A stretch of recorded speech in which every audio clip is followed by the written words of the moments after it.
تناوش کا میٹھا اور سریلا نغمہ اسے سپنوں کی دنیا میں بھی سنائی دیتا رہا۔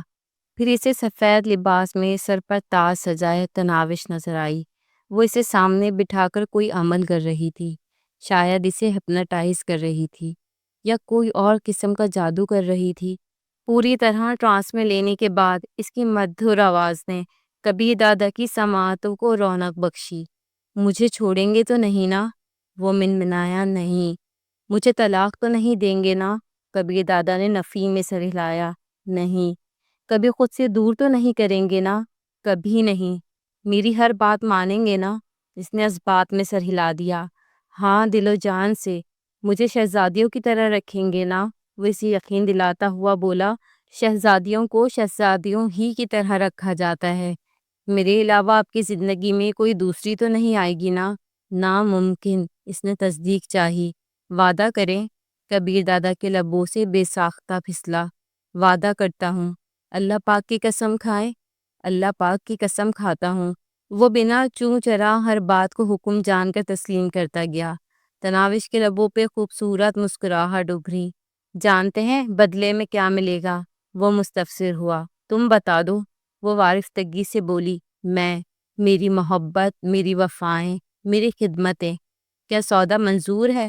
دل و جان سے۔ مکر نہ جانا تم بھی۔ نہیں مکروں گی، کبھی نہیں، کبھی بھی نہیں۔ وعدہ کرتی ہوں، سوہنے رب کی قسم کھاتی ہوں، ہمیشہ ساتھ رہوں گی، ساتھ رہوں گی، ساتھ رہوں گی۔ منظر دھندلایا اور تناوش دھیمے قدموں سے پیچھے ہٹنے لگی۔ کہاں جا رہی ہو؟ مت جاؤ، میرے قریب آؤ۔ اس نے تناوش کو روکنا چاہا مگر وہ مسکراتے ہوئے پیچھے ہٹتی رہی۔ اس نے جھپٹ کر اسے پکڑنا چاہا اور ایک دم اس کی آنکھ کھل گئی۔ خوابگاہ میں روشنی اسی طرح جل رہی تھی۔ وہ تکیے پر کوہنی ٹیکے میٹھے سروں میں گنگنا رہی تھی اور اس کی ملائم انگلیاں کبیر دادا کے بالوں میں سرسرا رہی تھی۔ وہ وعدے کے مطابق اس کے ساتھ ہی تھی۔ کبیر دادا ابھی تک خواب کے زیر اثر تھا۔ اس نے تناوش کی طرف سر گھمایا۔ وہ خواب جتنی ہی پیاری اور منموہنی لگ رہی تھی، بس سفید لباس اور سر پہ رکھے تاج کی کمی تھی۔ اس کا جی چاہ رہا تھا وہ خواب ہی کی طرح اس سے عہد و پیمان باندھے، اسی طرح دھونس جما کر وعدے قسمیں لے، مگر وہ اس کے احساسات سے بے خبر چاہت بھری مسکان ہونٹوں پر سجائے ہولے ہولے گنگنا رہی تھی۔ شاید یہ سارے وعدے اور قسمیں وہ بغیر کہے پورے کرنے کا ارادہ رکھتی تھی۔ کبیر دادا زیادہ دیر اس کے ملیح چہرے کا دیدار نہیں کر سکا۔ ایک دم اس نے ہاتھ بڑھایا اور اسے بالکل قریب گھسیٹ لیا۔ اس کے ساتھ ہی اس کے ہاتھ نے بیڈ سائڈ پر لگا تیز روشنی کا بٹن بند کرتے ہوئے ہلکی نیلی رنگ کی روشنی جلا دی تھی۔ صبح ناشتے کے وقت اسے کبیر دادا کا گزشتہ کل والا وعدہ نہیں بھولا تھا۔ کبیر دادا نے ناشتے کا پہلا نوالا اپنے ہاتھ سے کرانے کا وعدہ کیا تھا اور پھر ایک نوالے کا وعدہ کرنے والے نے بظاہر ناک بھو چڑھاتے ہوئے تناوش کو پورا ناشتہ اپنے ہاتھ سے کرا دیا تھا۔ اس کے رخصت ہوتے وقت تناوش نے حسب عادت منہ ہی منہ میں کچھ بڑبڑا کر اس پر پھونکا۔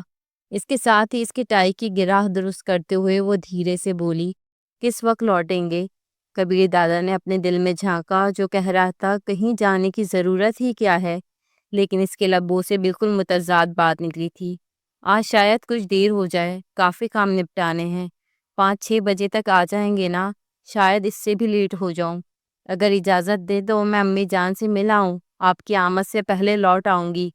ٹھیک ہے، چلی جانا۔ کبیر دادا نے ایک لمحہ سوچتے ہوئے اسباب میں سر ہلا دیا۔ آپ کس وقت لوٹیں گے تاکہ میں اس کے مطابق وہاں وقت گزار سکوں؟ کیوں، میری آمد کے وقت تمہارا گھر میں ہونا ضروری ہے؟ اس نے ناگواری ظاہر کی۔ ہاں، تھکا ہوا شوہر گھر آئے تو بیوی کو استقبال اور اس کی خدمت کے لیے گھر میں موجود ہونا چاہیے۔ بے ساختہ کبیر دادا کے لبوں سے پھسلا۔ کیا ساری بیویاں ایسی ہی ہوتی ہیں؟ پتہ نہیں، تناوش نے نفی میں سر ہلایا، مگر محبت کرنے والی ایسی ہی ہوتی ہیں۔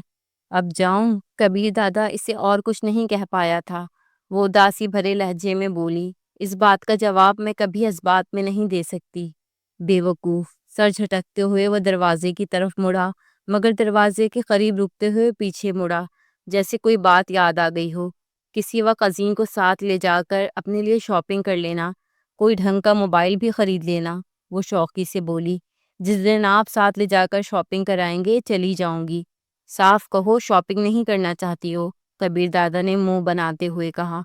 میں نے کبھی اپنے لیے شاپنگ نہیں کی، تو میں نے کب کہا کہ شاپنگ پر جانے کے لیے مری جا رہی ہوں؟ تو نہ جاؤ، کندھے اچکاتے ہوئے وہ باہر نکل گیا۔ گاڑی میں بیٹھتے ہوئے اس نے پختہ ارادہ کیا تھا کہ ڈرائنگ روم کے دروازے کی طرف نہیں دیکھے گا، مگر داخلی دروازے کے قریب پہنچتے ہوئے بے اختیار اس کی گردن پیچھے گھوم گئی۔ وہ دروازے کی چوکھٹ سے ٹیک لگائے اس کی طرف متوجہ تھی، اور پھر گاڑی کے باہر نکلنے تک وہ اسی کی طرف متوجہ رہا۔ وہ اپنے افعال اور ارادوں پر اختیار کھوتا جا رہا تھا۔ تناوش کے خلاف اس کی کوئی منصوبہ بندی کامیاب نہیں ہو پا رہی تھی۔ کچھ جو کرتا ہوں مگر اور ہی کچھ ہوتا ہے۔ کیا یہ سچ ہے کہ محبت میں یہی ہوتا ہے؟ 15-20 منٹ بعد وہ ایس پی ضمیر حسین اوڈھو کے سامنے تھا۔ ضمیر حسین اوڈھو نے منافقانہ مسکراہٹ سے اس کا استقبال کیا۔ رسمی کلمات کی ادائیگی کے بعد وہ آمنے سامنے بیٹھ گئے تھے۔ ملازم شراب کی سربا مہر بوتل، شیشے کے نفیس گلاس اور ٹرے میں برف کے ٹکڑے ان کے سامنے رکھ کر سر جھکائے باہر نکل گیا تھا۔ اب وہ اکیلے تھے۔ گلاسوں میں برف ڈال کر ایس پی نے بوتل کی کاپ اتار کر دونوں کے گلاس بھرے، اور ایک گلاس اس کی جانب کھسکاتے ہوئے اس نے کبیر دادا کے چہرے پر سوالیہ نگاہیں دوڑائی۔ شراب کے بھرے گلاس کو دیکھتے ہی اس کے کانوں میں تناوش کی آواز گونجی۔ ایک بوتل میں 6 گلاس گندا مشروب ہوتا ہے، اور آج تقریب میں آپ نے 7 گلاس پیے تھے، اس لحاظ سے کل جو بوتل ملے گی اس میں سے بھی 1 گلاس مشروب کم ہوگا۔ جی کیسے تشریف آوری ہوئی؟ اسے خاموش پا کر ایس پی نے لب کھولے۔ تناوش کی بات یاد کرتے ہوئے اس کے لبوں پہ مسکراہٹ نمودار ہونے لگی تھی۔ ایس پی کی آواز سنتے ہی وہ مسکراہٹ کو ہونٹوں میں دباتا ہوا اس کی طرف متوجہ ہوا۔ کل راؤ اجمل رحیم سے ملاقات ہوئی تھی تو؟ ایس پی گلاس کو ہونٹوں سے لگاتے ہوئے بے پرواہی سے بولا۔ البتہ اس کی آنکھوں میں اضطراب کی لہریں اٹھنے لگی تھیں۔ کبیر دادا کے ہونٹوں پر طنزیہ ہنسی نمودار ہوئی۔ کیا واقعی آپ یہ سمجھتے ہیں کہ ایسی حرکتوں سے مجھے کوئی فرق پڑے گا؟ الزام لگانے کے لیے یقیناً کسی ثبوت کی ضرورت پڑا کرتی ہے۔ کسی تھانے دار کی یہ ہمت ہے کہ وہ کبیر دادا کو چھیڑنے کی جرت کرے؟ ایس پی معنی کے اس لہجے میں بولا۔ پولیس کا تھانے دار اتنا بھی گیا گزرا نہیں ہوتا کبیر دادا۔ تھانے دار؟ میں پولیس ایس پی کو بھی جوتے کی نوک پر رکھتا ہوں، کجا تھانے دار؟ پھر شکایت کے لیے ایک ایس پی کے پاس کیوں بھاگے چلے آئے ہیں؟ ایس پی کے استہزائیہ لہجے نے اس کے چہرے پہ سرخی بکھیر دی تھی۔ کسی واقف کار کو عبرتناک موت سے بچانے کی کوشش کرنے اور شکایت لے کر آنے میں بڑا فرق ہے۔ کبیر دادا کے زہریلے لہجے نے ایس پی ضمیر حسین کے دل کی دھڑکن تیز کر دی تھی، مگر جب وہ بولا تو دل میں اٹھنے والا خوف اس کے لہجے میں شامل نہیں تھا۔ خیال رہے میں ایک گینگ کا سربراہ ہونے کے ساتھ ایس پی بھی ہوں۔ ہاں مگر مجھے ڈر ایماندار پولیس والوں سے لگتا ہے۔ کیا میں بے ایمان ہوں؟ ضمیر حسین تب کیا تھا۔ میرے نہیں کہنے سے فرق پڑتا تو میں جھوٹ بولنے کی کوشش ضرور کرتا۔ وہ گلاس خالی کر کے دوبارہ بھرنے لگا۔ کبیر دادا آپ میری توہین کر رہے ہیں۔ ایس پی کے لہجے میں غصہ بڑھنے لگا تھا۔ اگر آپ یہ سوچ رہے ہیں کہ اخلاق حسین، نوشاد آفریدی اور آپ کی گڑجوڑ سے میں ناواقف ہوں تو آپ کی بھول ہے۔ آپ بس مجھے اس کام پر مجبور کر رہے ہیں جس سے روکنا آپ لوگوں کے بس سے باہر ہو جائے گا۔ ایس پی بغیر لگی لپٹی بولا۔ اکیلے تمام کا مقابلہ کر لو گے؟ آزما لو۔ کبیر دادا کے لہجے میں شامل اطمینان نے ایس پی کے دل میں موجود اندیشوں کو بڑھا دیا تھا۔ گویا آپ یہی دھمکی دینے آئے تھے۔ اس نے ادھ بھرا گلاس شیشے کی میز پر رکھ کر صوفے کی پشت سے ٹیک لگا لی تھی۔ دھمکی وہ دیتے ہیں جنہیں خود پر اعتماد نہ ہو، میں تو موقع دینے آیا تھا۔ دوسرا گلاس بھی خالی کر کے اس نے میز پر دھرا اور جانے کے ارادے سے اٹھ کھڑا ہوا۔ چلتا ہوں۔ اس نے الوداعی مصافحہ کرنے کی ضرورت محسوس نہیں کی تھی۔ ایس پی بھی کینہ توز نظروں سے اسے گھورتا ہوا بیٹھا رہا۔ کوٹھی کے گیٹ سے اندر داخل ہوتے ہی اس کی نظریں بے اختیار اندرون دروازے کی طرف اٹھ گئیں۔ وہ گاڑیوں کی آواز سنتے ہی بھاگ کر وہاں آ جایا کرتی تھی، مگر اسے مایوسی ہوئی، وہ شاید خفا ہو گئی تھی۔ اس کے دل کو کچھ ہونے لگا۔ اس کا جی چاہا کہ وہیں گاڑی میں بیٹھ کر ڈرائیور کو تیز تیز ہارن بجانے کا کہے جب تک وہ باہر نہیں آ جاتی، مگر وہ ایسا نہ کر سکا۔ کار سے نکلتے ہی اس کے کانوں میں شام کی اذان گونجنے لگی۔ وہ خود تو جانے کتنے عرصے سے نماز کی لذت سے محروم تھا، لیکن تناوش کی نماز پڑھنے کے بارے میں اسے اچھی طرح معلوم تھا۔ راحت ماسی کی زبانی اس نے تناوش کے پکا نمازی ہونے کا ذکر سنا تھا۔ شاید وضو کر رہی ہوگی یا مصلی پہ چڑھی ہوگی، جانے وہ کیوں خود کو تسلیاں دے رہا تھا۔ عجیب متضاد کیفیات میں گھر گیا تھا۔ ایک طرف اس سے جان چھڑانے اور دور جانے کی تگ و دو میں تھا، اور دوسری جانب اس کی خفگی اور ناراضگی سے پریشان۔ ڈرائنگ روم عبور کر کے وہ خوابگاہ کے دروازے پر رکا، اور پھر دروازہ دھکیلتا ہوا اندر داخل ہو گیا۔ مشکل سے مشکل صورتحال میں موت کے منہ میں ہاتھ ڈال کر بھی کبھی اس کے دل کی دھڑکن تیز نہیں ہوئی تھی، لیکن اس وقت جانے کیوں اس کا دل بری طرح دھڑک رہا تھا۔ یہ کیسا میٹھا خوف تھا، یہ کیسی لذت بھری کسک تھی، یہ کیسا انوکھا احساس تھا۔ اس کی عقل و شعور اس سے بالاتر، اس کی سمجھ بوجھ سے پرے، اس کے خیالات سے دور۔ خوابگاہ میں داخل ہوتے ہی اس کی متلاشی نظروں کو وہ نرم و ملائم اور نازک وجود بیڈ پہ پڑا نظر آیا۔ کبیر دادا کے تکیے پہ سر دھرے وہ اوندھے منہ لیٹی بے خبر سو رہی تھی۔ ایک رخسار تکیے پر ٹیکے، دوسرا سرخ گلابی کی کلی سے مشابہ رخسار چھت میں جڑے انرجی سیور کی روشنی میں دمک رہا تھا۔ وہ یقیناً روتے ہوئے لیٹی تھی، تبھی تو آنکھ سے ہلکی سیاہی مائل لکیر ناک کی جڑ تک پھیلی نظر آ رہی تھی۔ جینس کی تنگ پتلون اور پھولدار گلابی قمیض اس کے جاذب نظر قد و قال کو اور زیادہ اجاگر کر رہی تھی۔ سیاہ زلفیں پشت پر یوں بکھری تھیں جیسے آسمان پر کالی گھٹائیں چھائی ہوں۔ بڑی مشکل سے اس کے سراپے سے نگاہیں چرا کر اس نے خوابگاہ میں نظریں دوڑائیں۔ کھڑکی کے پردے اب تک ہٹے ہوئے تھے۔ صوفے کے سامنے پڑی شیشے کی میز پر پکوڑوں کی بھری پلیٹ اور ساتھ چٹنی کی کٹوری رکھی تھی۔ پلیٹ میں ایک آدھ کھایا پکوڑا بھی موجود تھا۔ کبیر دادا نے بے اختیار وہ آدھ کھایا پکوڑا اٹھا کر منہ میں ڈال لیا۔ وہ ٹھنڈا ٹھار پکوڑا بھی اسے دکان کے گرم پکوڑوں سے بہت زیادہ لذیذ اور مزیدار لگا تھا۔ وہ کھڑکی کے پردے برابر کرنے لگا۔ بارش رک گئی تھی مگر آسمان ابھی تک بادلوں سے ڈھکا نظر آ رہا تھا۔ پردے برابر کر کے وہ صوفے پر آ کر بیٹھ گیا۔ نامعلوم وہ کس وقت جاگتی، اچانک ایک خیال بجلی کے کوندے کی طرح اس کے دماغ میں ابھرا۔ اسے نماز کے لیے بھی تو جگایا جا سکتا ہے۔ وہ جلدی سے اس کی طرف بڑھ گیا۔ اس کا ہاتھ ریشمی زلفوں کی طرف بڑھا، مگر اتصال سے پہلے ہی اس نے ہاتھ کا رخ تبدیل کر کے اس کی کوہنی کو پکڑ کر ہلایا۔ وہ فوراً جاگ گئی تھی۔ آپ آ گئے؟ اٹھتے ہوئے اس نے توبہ شکن انگڑائی لی۔ اس کی آواز میں خفگی یا ناراضگی کا کوئی اثر موجود نہیں تھا۔ شام کی اذان ہو گئی ہے۔ اس اذان کے بارے میں مطلع کر کے وہ صوفے پر جا بیٹھا۔ اچھا، اس کی سستی بھری حرکت ایک دم سرعت میں تبدیل ہوئی۔ وہ غسل خانے کی طرف بڑھ گئی۔ تھوڑی دیر بعد وہ لباس تبدیل کر کے غسل خانے سے باہر نکل رہی تھی۔ کالج کے لباس کی آستینیں نیچے کھسکاتے ہوئے وہ گوری کوہنیوں کو ڈھکتے ہوئے خوابگاہ کے دروازے کی طرف بڑھ گئی۔ کبیر دادا نہ چاہتے ہوئے بھی اسے گھورتا رہ گیا تھا۔ وہ بھی دروازے سے نکلنے تک کبیر دادا کو شوقی بھری مسکراہٹ سے نوازتی رہی۔ اس کی واپسی تک وہ اپنی جگہ سے نہیں ہلا تھا۔ اس کے دماغ میں نگی کی آمد کے بعد تناوش کے رد عمل کی سوچیں سرگرداں تھیں۔ وہ اندازہ نہیں لگا پا رہا تھا کہ تناوش کا رویہ کیا ہونا تھا۔ کیا وہ گھر چلی جائے گی؟ بظاہر اس کا اور پاشا کا مطمع نظر پورا کرنے والی اس سوچ نے جانے کیوں اس کے دل کو اضطراب سے بھر دیا تھا۔ وہ خود کلامی کے انداز میں بڑبڑایا، بہتر ہوگا کہ چلی جائے۔ میں پاشا کو کہہ دوں گا کہ اسے حفاظت سے کسی خفیہ مقام پر منتقل کر دے۔ پاکستان کے کسی بھی دوسرے شہر میں ایک اچھا گھر اس اخلاق حسین اور نوشاد آفریدی جیسے کمینوں سے محفوظ رکھ سکتا تھا۔ وہاں پر وہ کسی بھی شریف اور محبت کرنے والے مرد سے شادی کر کے اپنی بقیہ زندگی پرسکون انداز میں گزار سکتی تھی۔ پتہ نہیں محبت کی دعوے دار کبھی مجھے یاد بھی کرے گی یا نہیں۔ جان چھوٹی سو لاکھوں پائے جیسی کہاوت کے مصداق شکرانے کے نوافل ہی ادا کرتی رہے گی۔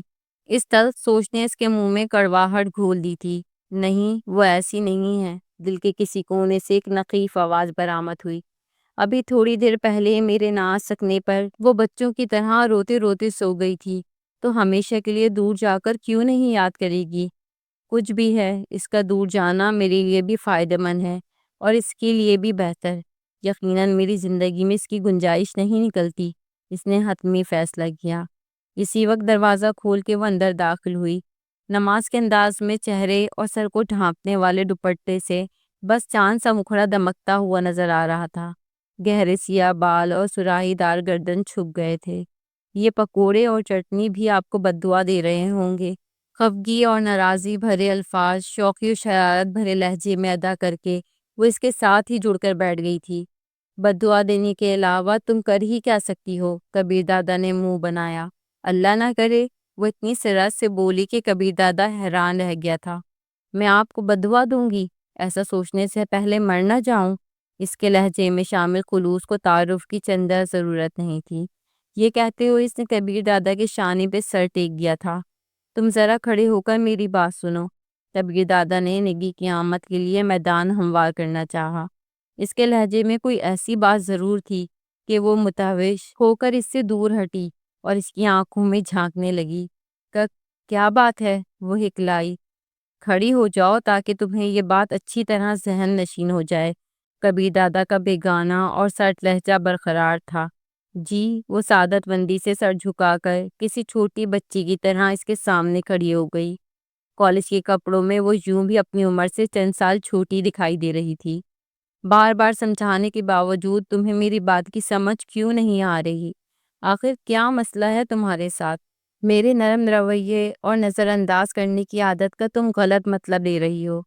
تمہیں میرے مقام، شخصیت اور کردار کا بھی کوئی احساس ہے یا مجھے اسکول کا لڑکا سمجھ رکھا ہے؟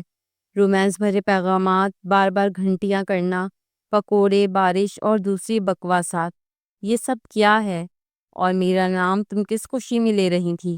دنیا مجھے کبیر دادا اور کبیر علی خان صاحب کہہ کر مخاطب کرتی ہے۔ تم یوں کبیر کہہ رہی تھی جیسے میں تمہارا ملازم ہوں۔ کیا لگتا ہے کہ تم دنیا میں اکیلی خوبصورت ہو اور تم جیسی میری زندگی میں اس سے پہلے کوئی نہیں آئی؟ تم جنت کی حور یا قواف کی اپسرا ہو؟ یہ واہیات اور بھونڈے چوچلے مجھے کوف میں مبتلا کر دیتے ہیں۔ خبردار، جو آئندہ مجھے اس قسم کا کوئی پیغام بھیجا یا رومانس وغیرہ کا بھوت خود پر سوار کیا، اگر یہاں رہنا ہے تو اسی طرح رہنا ہوگا جس کا وعدہ کر کے تم یہاں آئی تھی۔ یاد ہے تم نے بڑے عزم سے کہا تھا کہ ایک رکھیل کی طرح رہوں گی، بس نکاح پڑھا لوں۔ اب نکاح پڑھا لیا ہے تو پرپرزے نکالنے شروع کر دیے ہیں۔ طلاق کا لفظ منہ سے نکالنا اتنا بھی مشکل نہیں ہے، اور نہ میں کوئی مولوی یا تبلیغی جماعت کا نمائندہ ہوں کہ گناہ ثواب کے ڈر کو خود پر مسلط رکھوں۔ آخری بار تنبیہ کر رہا ہوں، دوبارہ شکایت کا موقع نہ دینا۔ میں کیا کر رہا ہوں، کیا کھا پی رہا ہوں، کس سے واسطہ رکھ رہا ہوں، اس سے تمہیں کوئی مطلب نہیں ہونا چاہیے۔ جس دن یہاں تنگ آ جاؤ بتا دینا، واپس گھر بھیج دوں گا۔ کبیر دادا کے منہ میں جو آیا وہ کہتا چلا گیا۔ تلخ الفاظ اور سخت جملے سن کر بھی اسے توہین کا احساس نہیں ہوا تھا۔ کبیر دادا کا تلخ لہجہ اسے سراسر مصنوعی لگ رہا تھا، یوں جیسے وہ بے بس ہو گیا ہو، یا شاید یہ اس کی خوش فہمی تھی۔ کبیر دادا کی بات ختم ہوتے ہی اس نے جھکا ہوا سر اٹھایا۔ اس کی روشن آنکھوں میں شرارت اور شوق کی چھلکی، اور وہ پوچھنے لگی، جواب دینے کے لیے بیٹھنے کی اجازت ہے یا یہ حالت برقرار رکھوں؟ محسوس ہی نہیں ہو رہا تھا کہ اسے کبیر دادا کی تلخ باتیں ذرا بھی بری لگی ہیں۔ گہرا سانس لیتے ہوئے کبیر دادا نے بے ساختہ آنے والی ہنسی کو قابو کیا اور کہا، بیٹھ جاؤ۔ اپنے مخصوص انداز میں اس کے ساتھ جڑ کر بیٹھتے ہوئے وہ اطمینان بھرے لہجے میں بولی، کھانا لاؤں؟ تم میری باتوں کا جواب دینے والی تھی۔ جواب تو ہے میرے پاس، مگر پھر آپ کہیں گے بدتمیزی کر رہی ہوں۔ بدتمیزی کے ناٹک کو چھوڑو، مجھے جواب چاہیے۔ نکاح پڑھانے کے بعد مجھے بیوی کے حقوق حاصل ہو گئے ہیں، اور جہاں تک کچھ مانگنے کا تعلق ہے تو بتائیں کیا مانگا ہے؟ پہلی ملاقات پہ کہا تھا آپ کی بے لوث خدمت کروں گی۔ میری سوچیں آپ سے شروع ہو کر آپ ہی پر ختم ہوں گی۔ وفادار بن کر رہوں گی، مخلص اور ہمیشہ خیال کرنے والی، اور یہی میں کر رہی ہوں۔ باقی پیغامات یہ سوچ کر بھیجے تھے کہ صبح سے تھکے ماندے جانے کہاں کہاں پھر رہے ہوں گے۔ چلو گھر آ کر اس خوبصورت موسم سے تھوڑا سا لطف اندوز ہو جائیں گے۔ بارش میں پکوڑے اچھی لگتے ہیں، وہ کھا لیں گے، مگر نکی کا تو کوئی زمانہ ہی نہیں، اور نام اس لیے لیا تھا کہ اچھا لگتا ہے آپ کا نام لینا۔ میرے دل کی دھڑکنیں ہر وقت کبیر کبیر الاپتی رہتی ہیں۔ اگر 2-3 بار پیغام میں لکھ دیا تو کون سی قیامت آ گئی؟ نہیں لکھوں گی آئندہ۔ اس کی باتوں سے ذرا بھی نہیں لگتا تھا کہ کبیر دادا کے لیکچر نے اس پر کوئی اثر ڈالا ہے یا وہ ان باتوں پر عمل کرنے کا کوئی ارادہ رکھتی ہے۔ پھر وہی بکواس، کبیر دادا کو سچ مچ تب چڑھنے لگا۔ کوئی بکواس نہیں کر رہی، آپ یوں ہی الزام دھر رہے ہیں مجھ غریب پر، ناز بھرے لہجے میں کہتے ہوئے وہ قالین پر بیٹھ کر اس کے جوتے کھولنے لگی۔ جوتے اتار کر ایک جانب رکھتے ہوئے وہ حسب عادت اس کے گھٹنوں پر تھوڑی ٹیک کر بیٹھ گئی۔ الزام نہیں دھر رہا، لو خود پڑھ لو اپنے پیغام، کیا کیا بکواس لکھتی رہی ہو۔ کبیر دادا نے موبائل فون اس کی طرف بڑھایا۔ ہائے اللہ جی، اتنے پیارے لگے ہیں میرے پیغامات کہ بار بار پڑھنے کی خاطر انہیں مٹایا ہی نہیں۔ موبائل فون پکڑے بغیر اس کا نقرے کہکا بلند ہوا۔ کبیر دادا کو لگا وہ سچ کہہ رہی ہے۔ وہ حقیقت میں 3-4 دفعہ سے زیادہ ان پیغامات کو پڑھ چکا تھا اور ہر بار وہ پہلے سے زیادہ اچھے لگے تھے۔ جادو بھرے کہکے اور آنکھوں سے پھوٹتی شرارت نے کبیر دادا کو لاجواب کر دیا تھا۔ اس کی قوت گویائی گویا سلب ہو چکی تھی۔ کوئی بھی منظر اتنا خوشنما اور پیارا نہیں ہو سکتا جیسا اس وقت تناوش کا اپنی نظروں کے سامنے بیٹھا ہونا محسوس ہو رہا تھا۔ اور پھر اس مشکل گھڑی سے اس انٹرکام کی گھنٹی نے نکالا۔ ریسیور اٹھاتے ہی اس نے کہا بولو۔ چوکیدار نے کہا دادا، مس نگی آپ سے ملنے آئی ہیں۔ اس نے دیوار پہ ٹنگی گھڑی پر نگاہ دوڑائی۔ وہ اپنے وقت سے گھنٹہ بھر پہلے ہی آ گئی تھی، مگر کبیر دادا کو اس کی آمد سے تقویت ملی تھی۔ وہ تناوش کے لیے کبیر دادا کی طرف سے ایک جیتا جاگتا اور مدلل جواب ہی تو تھا۔ آنے دو، مختصراً کہتے ہوئے اس نے ریسیور رکھ دیا۔ کون ہے؟ تناوش اس ہیئت میں بیٹھی پوچھ رہی تھی۔ مہمان ہے اور یہیں آ رہی ہے۔ آ رہی ہے کہ الفاظ نے تناوش کی آنکھوں میں اضطراب کی لہریں دوڑا دی تھی۔ وہ اٹھ کر صوفے پر بیٹھتے ہوئے بولی، اس سے ڈرائنگ روم میں بھی تو ملاقات کی جا سکتی ہے۔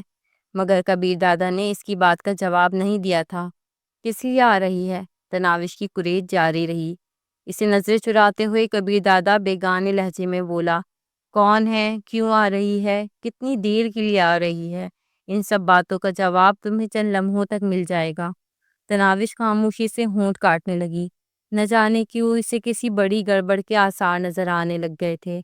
خوابگاہ کے دروازے پہ دستک ہوئی اور پھر جواب کا انتظار کیے بغیر دروازہ دھکیل کر نگی اندر داخل ہوتے ہوئے چہکی، یقیناً میں نے انتظار کی کوف سے آپ کو بچا لیا ہے۔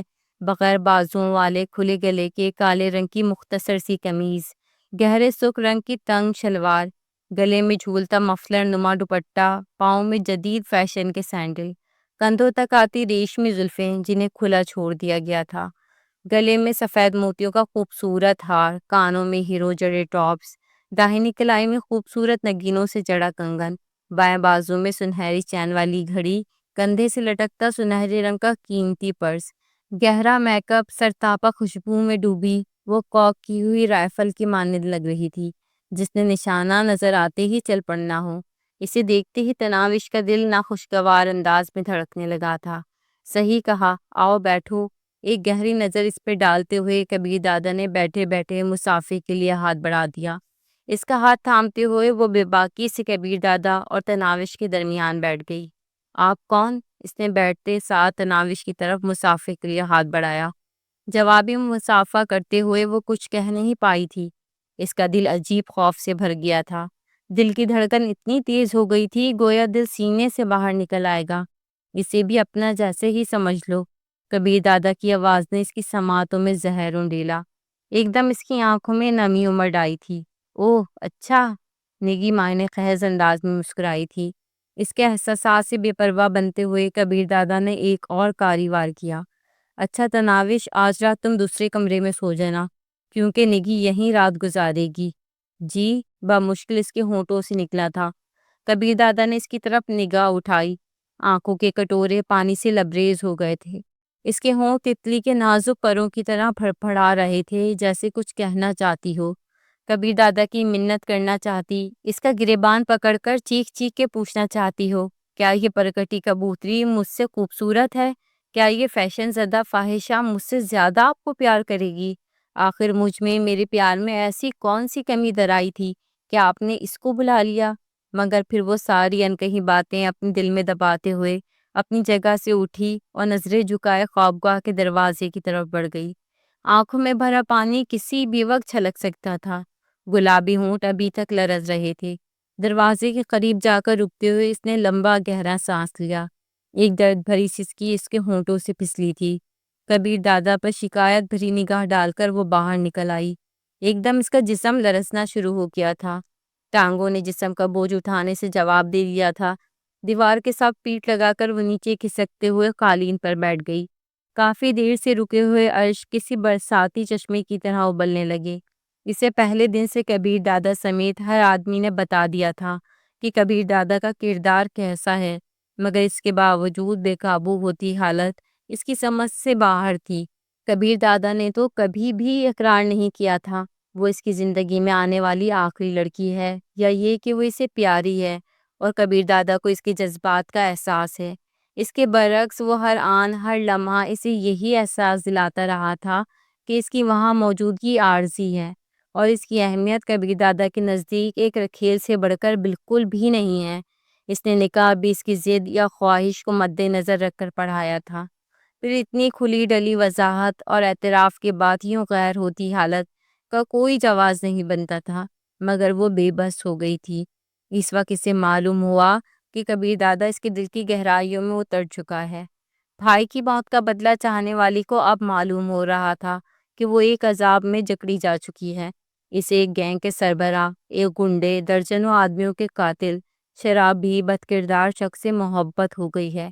اس کے ساتھ اکیلے کمرے میں ایک لڑکی کی موجودگی اس کے دل کی دنیا کے زیر و زبر کر گئی تھی۔ وہ تو لاشعوری طور پہ کبیر دادا کو فقط اپنا ہی سمجھ بیٹھی تھی۔ اس نے تو سوچ لیا تھا کہ وہ بس مصنوعی بیزاری اور کوف ظاہر کرتا رہے گا، مگر نہ تو اسے گھر بھیجے گا اور نہ کسی دوسری لڑکی کی جانب متوجہ ہوگا۔ اپنی خوبصورتی اور کشش پر اسے پورا بھروسہ تھا۔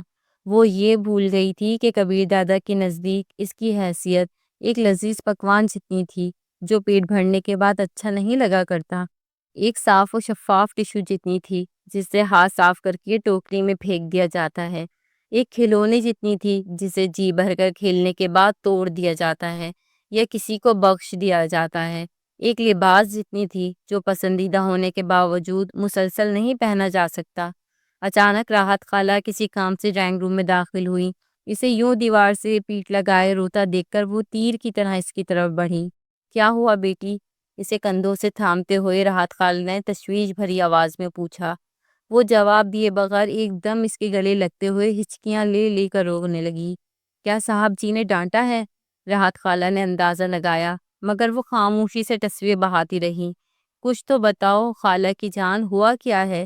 کیوں اتنا رو رہی ہو؟ راحت خالہ گلوگیر ہونے لگی تھی۔ خالہ آپ ٹھیک کہتی تھی، میں وقت گزاری کے لیے لایا جانے والا ایک کھلونا ہی تو تھی، ان کی عیاشی کا وقتی سامان، اور بس۔ اچھا اٹھو یہاں سے، کسی ملازم نے دیکھ لیا تو جانے کیا سوچے گا۔ وہ اسے سہارا دے کر ساتھ والے کمرے میں لے گئی۔ بیڈ پہ بٹھاتے ہوئے اس نے فکر مندی سے پوچھا، اب اصل بات بتاؤ۔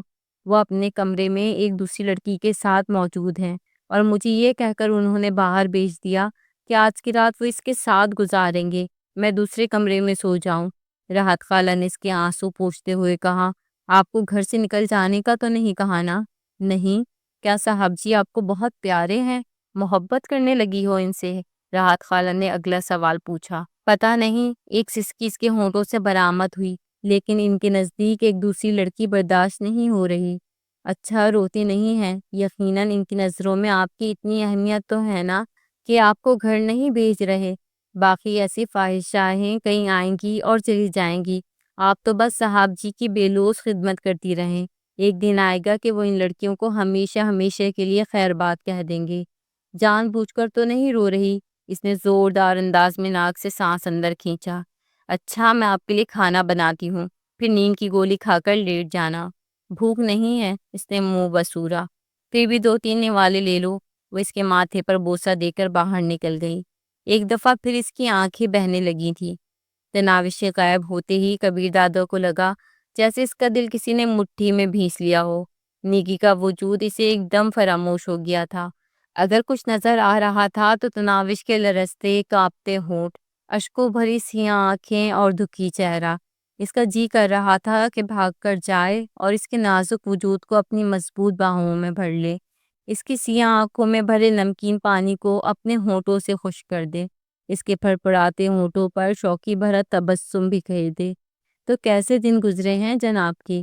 نگی کی آواز نے اسے خیالات کی دنیا سے باہر کھینچا۔ ہوں کیا؟ وہ اس کی طرف متوجہ ہوا۔ وہ چلی گئی ہے جناب، اور میں یہاں موجود ہوں۔ نگی ایک نازیبا حرکت کرتے ہوئے کھلکھلائی۔ یوں بھی وہ کچھ عرصہ اس کے ساتھ بہت بے تکلف ہو کر گزار چکی تھی۔ اس کی دوشیزگی کے پہلے خریداروں میں کبیر دادا بھی شامل تھا، اور پھر کبیر دادا ہی کی مرہون منت وہ ماڈلنگ میں اتنا آگے جا سکی تھی۔ میں کپڑے تبدیل کر لوں؟ کبیر دادا کے لہجے میں تو نہیں، انداز میں ضرور بیزاری بھری تھی۔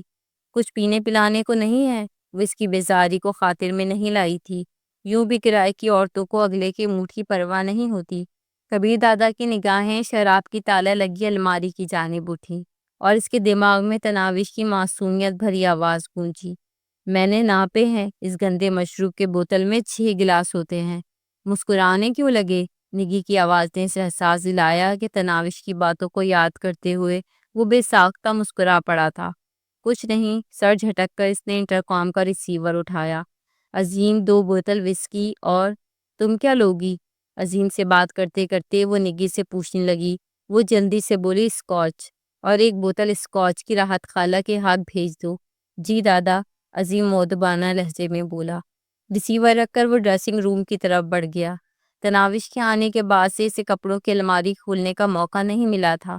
اس سے پہلے بھی کام کرنے کے لیے ملازم موجود تھے، مگر تناوش کی خدمت گزاری تو محبت، خلوص اور عقیدت میں ڈوبی ہوئی تھی۔ اس کا چھوٹے سے چھوٹا کام بھی وہ اپنے ہاتھوں سے کرنا پسند کرتی۔ ملازم کبھی یہ غور نہیں کرتے تھے کہ اس کی جرابیں یا انڈرویئر کتنا میلا ہو گیا ہے۔ نہ خود وہ اتنا صفائی پسند تھا۔ کبھی کبھی تو وہ ایک ہی جرابوں کے جوڑے میں ہفتہ ہفتہ گزار دیتا تھا، مگر اب روزانہ دھلی ہوئی جرابیں بوٹوں میں ملتی، صاف انڈرویئر پہننے والے سوٹ کے ساتھ لٹکا ہوا ملتا۔ الماری کھولتے اسے تمام سوٹ ایک ترتیب سے لٹکے نظر آئے۔ میلے سوٹ یقیناً اس نے ڈرائی کلین کے لیے بھجوا دیے تھے۔ اس نے دوسری الماری کھولی، شلوار سوٹ لٹکے ہوئے تھے۔ الماری کے دراز کھولنے پر اسے صاف ستھری تہی ہوئی جرابیں نظر آئیں۔ دراز سے اٹھتی خوشبو نے اس پہ واضح کیا کہ وہ جرابوں پر خوشبو چھڑک کر رکھتی ہے۔ تیسری الماری میں سے تناوش کے 4-5 سوٹ لٹکے نظر آئے۔ 2 کالج کی یونیفارم تھیں، ایک سرخ رنگ کا جوڑا جو اس نے پہلی رات پہنا تھا۔ کبیر دادا کا لایا ہوا سوٹ بھی وہیں لٹکا تھا۔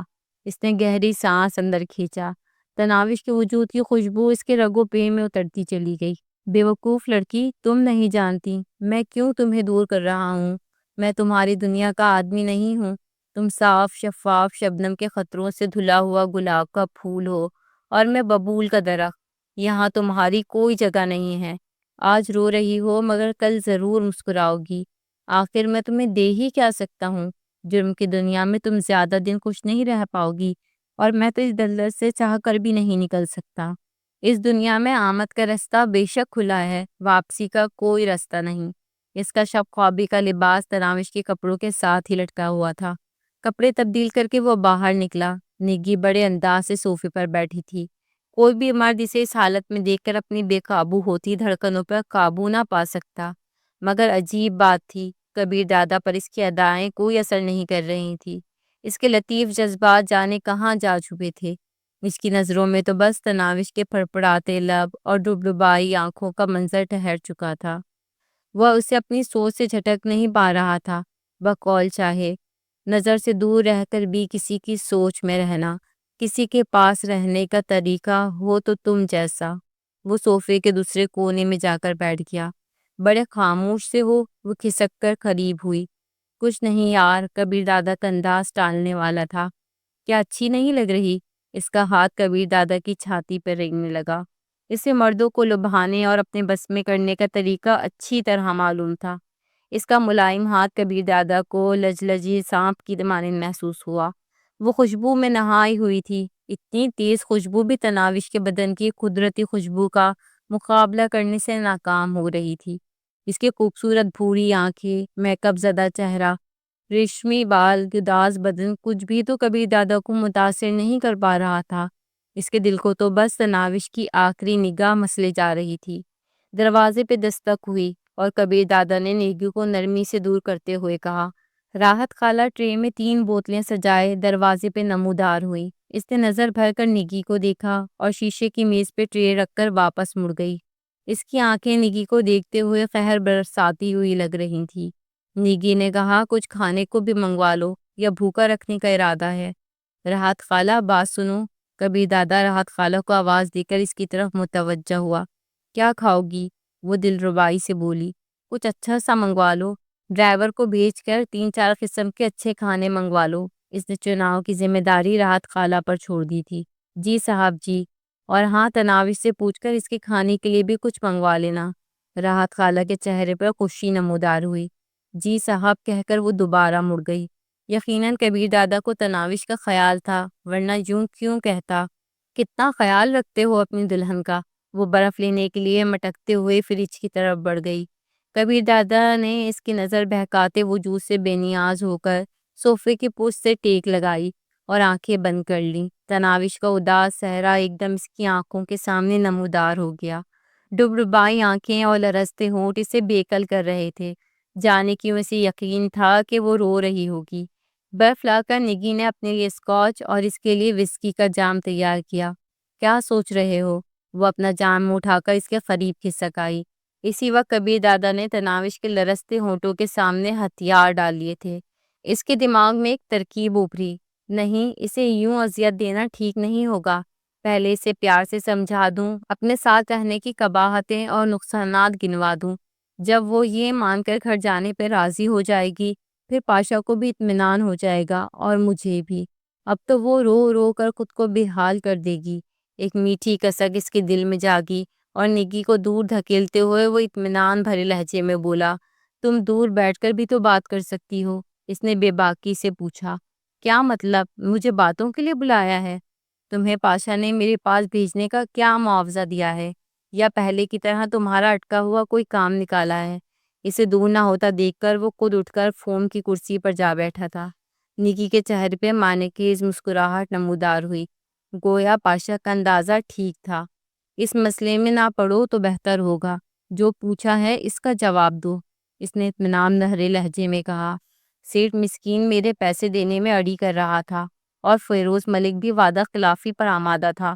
دونوں کام ہو گئے ہیں۔ مجھ سے کوئی توقع؟ وہ بے شرمی سے بولی۔ ہاں، مجھے ڈھیر سارا پیار کرو۔ وہ بیزاری سے بولا۔ اس موضوع کو رہنے دو، کچھ اور مانگو۔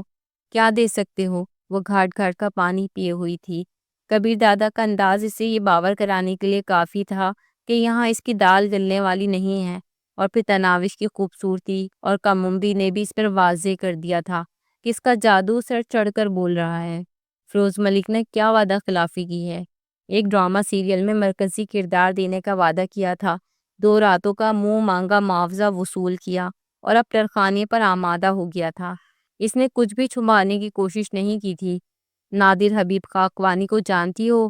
ہائے اللہ جی، کس کٹھور کا نام لے دیا۔ ہم جیسوں کو تو گھاس ہی نہیں ڈالتا۔ موبائل فون ادھر کرو۔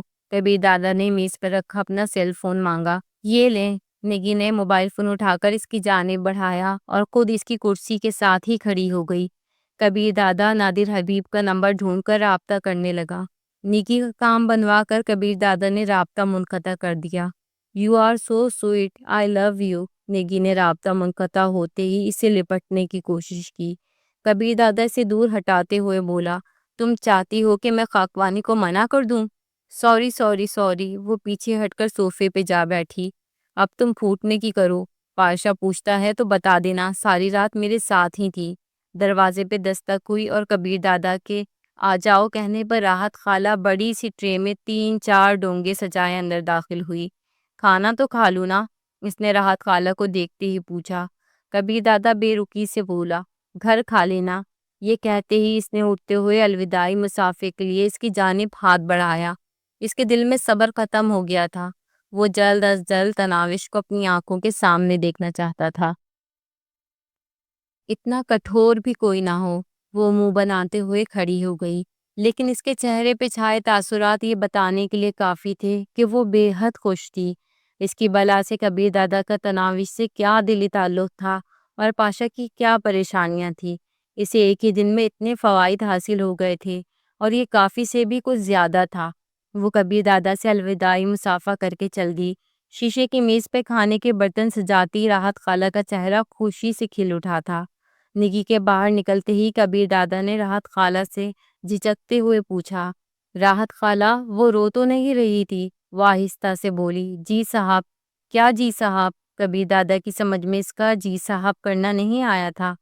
روتے روتے آدھی ہو چکی ہے، دروازے کے باہر ہی بیٹھی تھی، بڑی مشکل سے اٹھا کر ساتھ والے کمرے میں لے جا کر بٹھایا۔ کافی دیر سمجھاتی رہی ہوں لیکن آنسو نہیں تھم رہے پگلی کے۔ کبیر دادا کا دل عجیب قسم کے دکھ اور سرشاری کی ملی جلی کیفیت سے بھر گیا تھا۔ جہاں اس کا رونا تکلیف دینے والا تھا، وہیں یہ سوچ کر کہ کسی کے لیے آپ اتنے اہم بھی ہو سکتے ہیں کہ وہ پیٹھ پیچھے آپ کے لیے رو رہا ہے، خوش کرنے والی تھی۔ اچھا جاؤ اس کو لے آؤ کہ کھانا کھا لے، اور ساتھ یہ بھی بتا دینا کہ دوسری لڑکی اپنے کسی کام کے غرض سے آئی تھی اور کام ہوتے ہی چلی گئی۔ جی صاحب۔ وہ خوشی سے چہکتے ہوئے باہر نکل آئی۔ تناوش تک وہ تقریباً دوڑتے ہوئے پہنچی تھی۔ وہ گھٹنوں پہ سر رکھے خاموش بیٹھی، جانے کن سوچوں میں گم تھی۔ اس کے آنسو خشک ہو چکے تھے مگر چہرے پہ اسی طرح 12 بج رہے تھے۔ کتنے نصیبوں والی ہے میری بیٹی۔ اندر جاتے ہی راحت خالہ اس سے لپٹ گئیں۔ طنز کر رہی ہیں خالہ؟ وہ مزید دکھی ہونے لگی۔ طنز کیوں کروں گی؟ اور آج مجھے یقین ہو گیا ہے کہ آپ نے سچ کہا تھا کہ آپ واپس جانے کے لیے نہیں آئیں۔ خالہ میرا مذاق اڑانا ضروری ہے کیا؟ مذاق نہیں اڑا رہی خالہ کی جان، حقیقت بیان کر رہی ہوں۔ کون سی حقیقت خالہ؟ یہی کہ میرا شوہر ایک دوسری لڑکی کے ساتھ خوابگاہ میں بند ہے اور مجھے اس نے شادی کی 5ویں رات ہی ٹھوکر لگا کر خوابگاہ سے باہر نکال دیا ہے نا پگلی؟ وہ ڈائن کب کی جا چکی ہے، اسے تو گھاس بھی نہیں ڈالی صاحب نے۔ اپنا کوئی کام کروانے آئی تھی، کام کرتے ہی صاحب نے کہا کہ وہ جا سکتی ہے۔ کہہ رہی تھی کہ کھانا کھا کر چلی جاؤں، صاحب جی نے کہا پھوٹنے والی کرو، یہ کھانا وہ اپنی بیوی کے ساتھ بیٹھ کر کھائے گا۔ وہ بے یقینی سے بولی، خالہ جی کتنے جھوٹ بولیں گی مجھے تسلی دینے کے لیے؟ جھوٹ کیسا؟ صاحب جی آپ کو بلا رہے ہیں اور آپ جانتی ہو کیا پوچھ رہے تھے؟ کیا؟ تناوش کے لہجے میں ابھی تک بے یقینی ہلکورے لے رہی تھی۔ پوچھ رہے تھے آپ رو تو نہ رہی؟ میں نے بھی کہہ دیا رو رو کر آدھی ہو گئی ہے میری بچی۔ اگر یہ سچ ہے تو آپ کو میرے رونے کی بات تو نہیں بتانا چاہیے تھی۔ کیوں نہ بتاتی؟ انہیں بھی تو تھوڑی تکلیف پہنچے۔ وہ پوچھنے لگی، تکلیف کیسے خالہ جی؟ جس سے محبت ہوتی ہے نا بیٹی، اس کو روتے دیکھنا جتنا تکلیف دیتا ہے اتنی تکلیف اور کسی چیز سے نہیں ملتی۔ خالہ جان سچ کہیں وہ مجھے بلا رہے ہیں نا؟ آپ مجھے بہلا تو نہیں رہی؟ خوشی اور دکھ کے امتزاج سے اس کا چہرہ عجیب سا منظر پیش کرنے لگا تھا۔ وہ خوشی سے لرزتے ہوئے دروازے کی طرف بڑھی مگر پھر واپس مڑتے ہوئے بیٹھ گئی۔ میں نہیں جاتی، کم از کم آج تو نہیں جاؤں گی ان کے پاس۔ پاگل تو نہیں ہوئی ہو؟ راحت خالہ نے دونوں ہاتھوں میں اس کا چہرہ تھامتے ہوئے ماتھے پر بوسہ دیا۔ خالہ کی جان ایسا نہیں کرتے، نخرے کرنے کا، لاڈ اٹھوانے کا اور اپنی ہر بات منوانے کا بہت وقت پڑا ہے۔ فی الحال صاحب جی پر اپنی گرفت مضبوط کرو اور دیکھنا ایک دن صاحب جی خوابگاہ میں لڑکی بلانا تو کجا، کسی غیر لڑکی کو نگاہ بھر کر دیکھنے سے پہلے آپ کی غیر موجودگی کا یقین کرے گا۔ جاؤں؟ یہ پوچھتے ہوئے وہ کھل پڑی تھی۔ کبیر دادا کے متعلق اس کے اندازے غلط ثابت نہیں ہوئے تھے۔ جاؤں نا پاگل، وہ بے چینی سے آپ کا منتظر ہے۔ راحت خالہ کی طرف شوق نظروں سے دیکھتے ہوئے وہ ایک دم اٹھ کر بھاگی پڑی۔ خوابگاہ کے دروازے پہ لمحہ بھر رک کر اس نے گہرا سانس لیا اور دروازے کو دھکیلتے ہوئے اندر داخل ہو گئی۔ وہ تکیے کو گود میں لیے بیڈ پر بیٹھا دروازے کی طرف متوجہ تھا۔ ایک دم اس کی جانب پیٹ کرتے ہوئے وہ دروازے کی طرف متوجہ ہوئی۔ دروازہ بند کر کے بھی وہ 2-3 لمحے اسی طرح کھڑی رہی، پھر اسے زور کا رونا آیا اور وہ اسی طرح کبیر دادا سے رخ پھیرے نیچے بیٹھ کر رونے لگی۔ اسے روتی دیکھ کر وہ بے اختیار تکیے کو ایک جانب پھینکتا ہوا اس کی طرف بڑھا۔ رو کیوں رہی ہو؟ قریب آتے ہی اس نے بے تابی سے پوچھا تھا۔ ایک دم اس سے لپٹتے ہوئے وہ چیخ پڑی، آپ آئندہ ایسا نہیں کریں گے، آپ کسی لڑکی سے بات نہیں کریں گے، آپ بے شک مجھے دھتکارتے رہنا، میری کوئی بات نہ ماننا، ہر بات پر میری بے عزتی کرنا، مگر کسی لڑکی کی طرف متوجہ نہ ہونا ورنہ مجھے کچھ ہو جائے گا، میں مر جاؤں گی، میں بچ نہیں سکوں گی۔ ہاں میں کہہ دیتی ہوں، میں زہر کھا لوں گی۔ سن رہے ہیں نا آپ؟ آپ کو سمجھ آ رہی ہے میری باتیں؟ اس کے منہ سے بے رب باتیں نکل رہی تھی۔ کبیر دادا کے ہونٹوں پہ تبسم نمودار ہوا۔ اچھا ٹھیک ہے، چپ کر جاؤ، کوئی بھی لڑکی نہیں آئے گی، لیکن تم بھی وعدہ کرو کہ ہر وقت رومانس نہیں جھاڑو گی۔ نہیں کرتی وعدہ، پیغام بھی بھیجوں گی، اپنے ہاتھ سے کھانا بھی کھلانا پڑے گا، گندا مشروب بھی نہیں پینے دوں گی، آپ کو جلدی گھر لوٹ کر بھی آنا پڑے گا، اور کبیر بھی کہوں گی، کبیر کبیر کبیر۔ وہ اس سے چمٹی سسکیاں بھرتے ہوئے کہتی رہی۔ اچھا جھگڑا ختم کرو، چلیں کھانا کھاتے ہیں۔ کبیر دادا نے صلح کی پیشکش کی۔ پیچھے ہٹتے ہوئے اس نے آنسو صاف کیے۔ مسکراتی آنکھوں کے آنسوؤں کی بھی اپنی کشش ہے۔ اشکوں سے دھلی سیاہ کالی آنکھوں نے کبیر دادا کو مسحور کر دیا تھا۔ تناوش کے لبوں پر ویسے ہی ملکوتی تبسم رخصاں تھا جیسے اس نے تصور کی آنکھ سے دیکھا تھا۔ ایک کم عمر لڑکی اس کے اعصاب پہ پوری طرح حاوی ہو چکی تھی۔ کبیر دادا آنکھیں بند کر کے کوئی ایسی ترکیب سوچنے لگا جسے تناوش کو خفا کیے بغیر واپس بھیجا جا سکتا ہو، کوئی ایسی تجویز جس سے وہ چھوٹی سی لڑکی اس کی سوچوں اور دماغ سے بھی نکل جاتی، مگر یہ کام اسے بہت مشکل لگ رہا تھا۔ دل دماغ کے خلاف مکمل طور پر میدان میں آ گیا تھا، اور دل تو ایسا ہٹ دھرم ضدی اور بااثر ہے کہ اپنی منوا کر ہی رہتا ہے۔ تناوش کی میٹھی گنگناہٹ اسے سپنوں کی دنیا میں دھکیل لے گئی، ایک ایسے جہان میں جہاں دنیا کے سارے جھگڑوں، فساد، خساروں، دکھوں، الجھنوں اور خوف وغیرہ کا دور دور تک نشان نہیں تھا۔ بس وہ اور تناوش تھے، خوشیاں اور راحتیں تھیں، سکون اور اطمینان تھا۔ تم تو ناکام رہیں۔ نگی کے کال وصول نہ کرنے پر پاشا اس کی کوٹھی ہی پر پہنچ گیا تھا۔ اس کے سامنے بیٹھتے ہوئے بغیر کسی تمہید کے اس نے پہلا فقرہ یہی کہا تھا۔ تمہیں کیسے پتہ چلا؟ دماغ میں جھوٹ کو ترتیب دیتی نگی نے حیرانی سے پوچھا۔ کیا کہہ رہا تھا دادا؟ اس نے نگی کے استفسار کو کوئی اہمیت نہیں دی تھی۔ کچھ خاص نہیں، میرے مسائل پوچھے، فائدہ پہنچایا، اور یہ کہہ کر رخصت کر دیا کہ پاشا کو کہہ دینا میں ساری رات اس کے ساتھ رہی ہوں۔ بھابھی سے بات ہوئی تھی؟ بس مصافحہ کیا تھا، ورنہ تو مجھے دیکھتے ہی اس کی حالت ایسی ہو گئی تھی گویا اس نے موت دیکھ لی ہو۔ آنکھوں میں آنسو اور کپ کپاتے ہونٹ۔ یقین مانو مجھے تو ترس آ رہا تھا اس کی حالت دیکھ کر۔ کسی کی محبت میں یوں پاگل ہو جانا بے وقوفی ہی تو ہے، چاہے مرد کبیر دادا جیسا ہی کیوں نہ ہو۔ اداکاری کر رہی تھی کمینی، میرا مطلب کمینی بھابھی۔ پاشا نے فوراً فقرے کی تصحیح کی تھی۔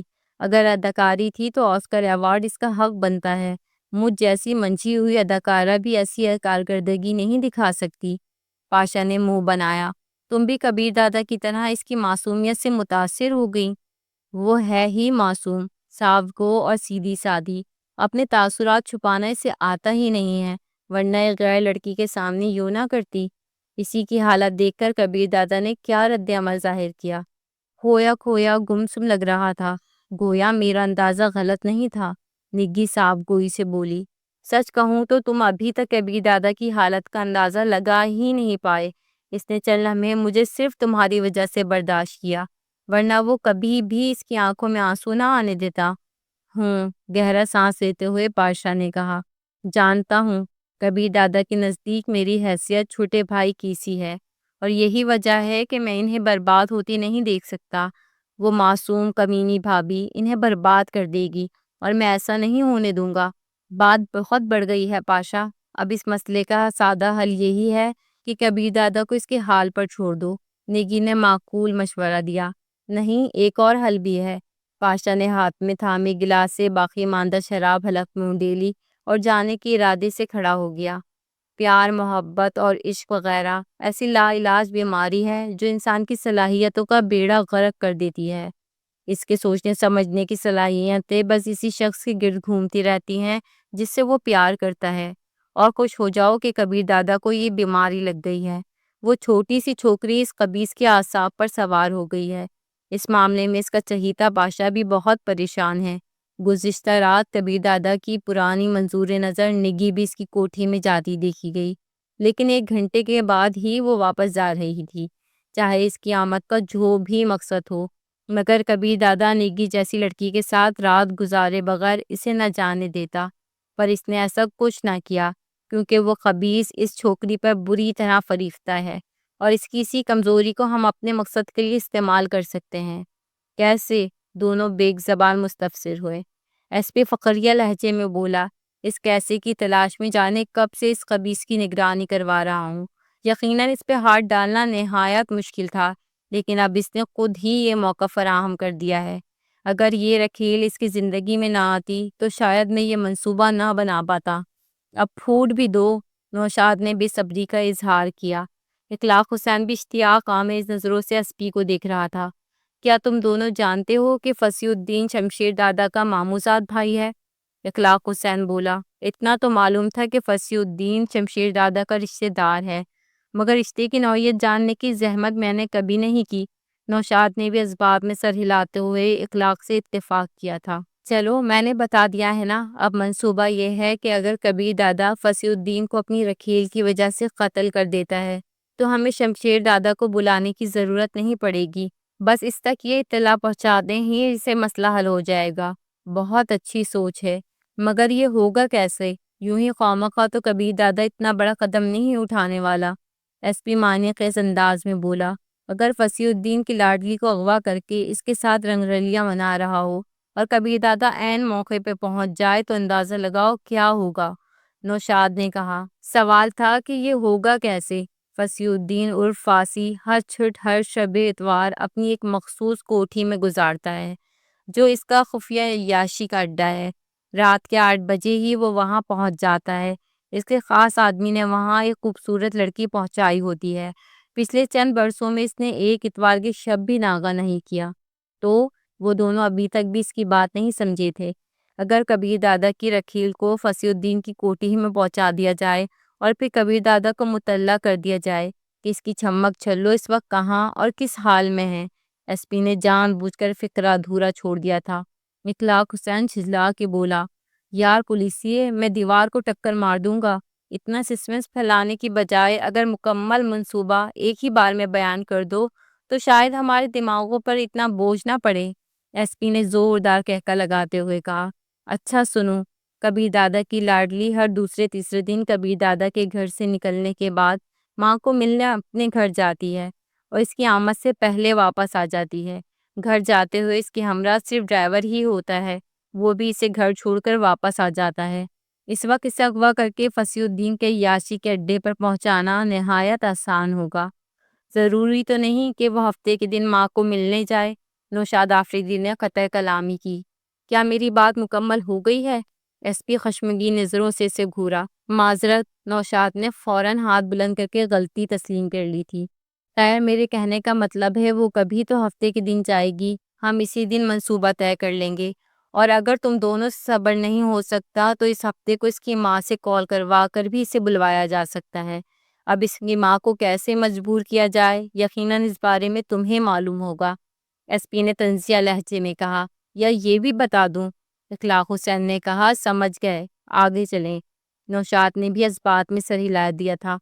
بس اس رکھیل کے موبائل فون سے کبیر دادا کو میسج کر دیں گے کہ وہ رات کو ذرا دیر سے لوٹے گی، تاکہ کبیر دادا وقت سے پہلے ہی نہ بھاگتا پھرے، اور جس وقت فاسی صاحب کوٹھی میں داخل ہو جائے گا تب کبیر دادا کو کال کر کے بتا دیا جائے گا کہ اس کی لیلا اغوا ہو چکی ہے، اور اغوا کرنے والے کا نام اور مقصد کیا ہے اور وہ کس جگہ موجود ہے۔ باقی کا کام وہ خبیث خود کرتا رہے گا۔ ایس پی نے مکمل منصوبہ ان کے سامنے رکھ دیا۔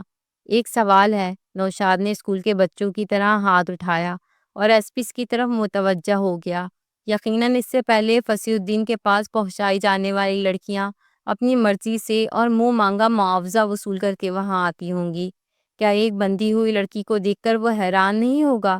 اب یہ تو ناممکن ہے کہ کبیر دادا کی رکھیل اسے دیکھتی ہی ہنستی مسکراتی اس کے گلے لگ جائے۔ اگر ایسا ممکن ہوتا تو میں ضرور اسے اغوا کرانے کی کوشش کرتا، ہم جتنا بھی اس کی کردار کشی کریں، مگر حقیقت تو یہ ہے کہ وہ ایک گھریلو، سادہ اور معصوم سی لڑکی ہے۔ دنیا بہت ترقی کر گئی ہے آفریدی صاحب، آج کل ایسے نشے کا حصول کوئی مشکل کام نہیں جو آدمی کو بظاہر ہوش میں رکھتے ہوئے بھی ماحول کا ادراک نہیں ہونے دیتا، اور شراب کی خالی بوتل اور گلاس میز پہ رکھ کر فصیح الدین کو یہ تاثر دیا جا سکتا ہے کہ اس کی آمد سے پہلے لڑکی نے کافی شراب نوشی کی ہے، اس لیے ہوش مندی کی باتیں نہیں کر رہی۔ باقی فصیح الدین نے اسے کاروبار کے مشوروں کے لیے تو طلب کیا نہیں کہ اس کی ہوش مندی سے کوئی غرض رکھے۔ تو اس سنیچر کو منصوبے پہ عمل کیا جائے گا یا انتظار کرو گے کہ وہ چھمک چھلو کب ہفتے کے دن گھر جاتی ہے؟ اخلاق حسین نے فیصلہ کن لہجے میں کہا۔ انتظار نام کی چیز ہمارے پاس نہیں۔ نوشاد آفریدی بھی اس سے متفق نظر آ رہا تھا، جبکہ ایس پی یوں بھی کب سے کبیر دادا کی جڑ کاٹنے کے منصوبوں میں جڑا تھا۔ وہ منصوبہ ہر لحاظ سے مکمل تھا۔ ایس پی نے کوئی جزیہ بھی فروغزاد شاد نہیں ہونے دیا تھا۔ وہ مل کر کارروائی کی ترتیب طے کرتے ہوئے منصوبے کو حتمی شکل دینے لگے۔